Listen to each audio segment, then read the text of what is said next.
அப்ப எது நிலையானது என்ற தேடல் நமக்கு வேண்டும். இந்த வாழ்க்கையில இறைவன் எல்லாவற்றையும் படைத்து நமக்கு கொடுத்திருக்கிறான். நீங்க இந்த உலகம் நன்மையும் தீமையும் கலந்த கலப்பு தான், ரெண்டும் உடையது இந்த உலகம். நீங்க நல்லதை தேர்வு செய்ய வேண்டிய பொறுப்பு உங்க கையில் இருக்கிறது. இன்னைக்கு ஒரு உதாரணத்துக்கு நாம் பயன்படுத்துகிற செல்போனை வச்சுக்கோங்க. ஏன்னா இன்னைக்கு யாரும் செல்போன் இல்லாத ஆள் இல்லை.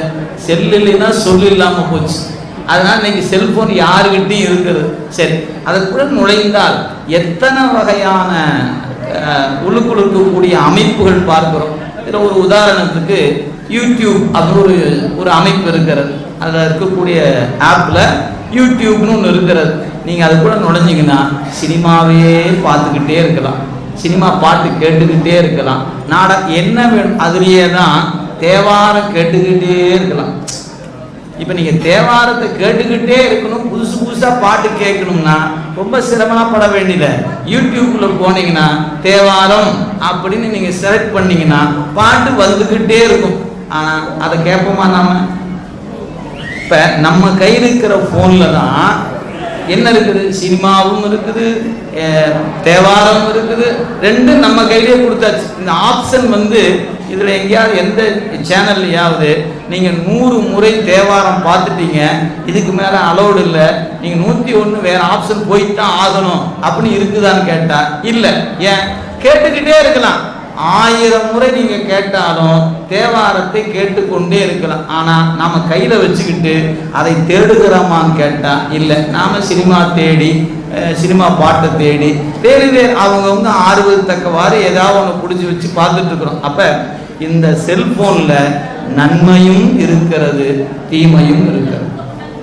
இப்போ இதை யார் தேர்வு செய்வது? நாம தான் தேர்வு செய்யணும். நம்ம கையில் இருக்கிற ஃபோனு நாம தான் திரைப்படம் பார்ப்பதா அல்லது தேவாரம் கேட்பதா என்பதை நாம தான் முடிவு பண்ணுவோம். அப்போ இதில் எப்படி இரண்டும் கலந்து நிற்கிறதோ அதுபோல தாங்க உலகத்தில் எல்லாமே கலந்து நிற்கிறது.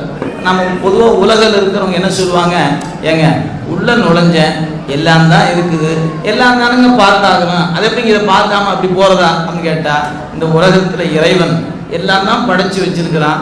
நீங்கள் உதாரணத்துக்கு சொல்ல வச்சுக்கிறேன், நம்ம வயல் பகுதிக்கு போகிறோம், கொய்யாக்காய் இருக்குது, மாங்காய் இருக்குது, அரளிக்கொட்டை இருக்குது, எட்டிக்காய் இருக்குது, எல்லாம் தானே இருக்குது. எல்லாம் பறித்து ஒன்று ஒன்று சாப்பிட்டு தான் பார்ப்போமே, பறிப்போமா என்ன?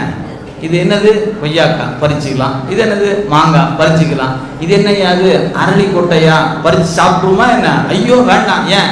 அது சாப்பிட்டா உசுறு போயிருமாயா? அப்போ உங்களுக்கு நன்மையும் தீமையும் இருப்பது போல தான் இந்த உலகத்தில் உணவுக்குரிய பொருளாக மாங்காய் இருக்குது, கொய்யா இருக்குது, எல்லாம் இருக்குது. அதே சமயத்தில் எட்டிக்காய் என்கிற கசப்பான காயும் இருக்கிறது.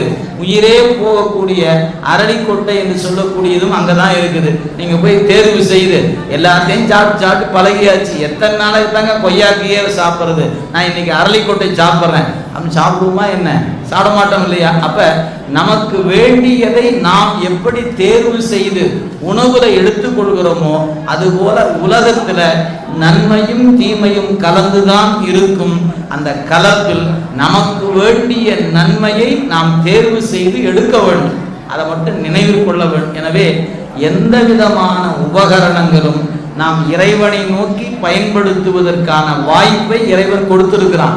நாம அதுக்கான வாய்ப்பாக அந்த கருவிகளை பயன்படுத்தி கொண்டா அதுவே வழிபாடு, அதுவே தவமாகும். ஆனால் நம்ம அதை தவத்தை நோக்கி செய்ய மாட்டோம். இன்னைக்கு நமக்கெல்லாம் வேறு வேறு சிந்தனைகளுக்கு ஈடுபடுத்தி கொண்டு வேறு வேறு வகையில் பார்ப்பதனால தான் நேரங்கள் சிவப்பொழுதாக இல்லாமல் அது அவ்வப்பொழுதாக போய்கொண்டிருப்பதை பார்க்கிறோம். எனவே மெய்யும் பொய்யும் இந்த உலகத்தில் கலந்திருக்கிறது. நாம் மெய்யை தேர்வு செய்ய வேண்டிய பொறுப்பு நம்முடையது என்பதை நாம் நினைவில் கொள்ள வேண்டும். எனவே அழியா என்பதற்கு மெய் நிலையானது என்று பொருள். அடுத்து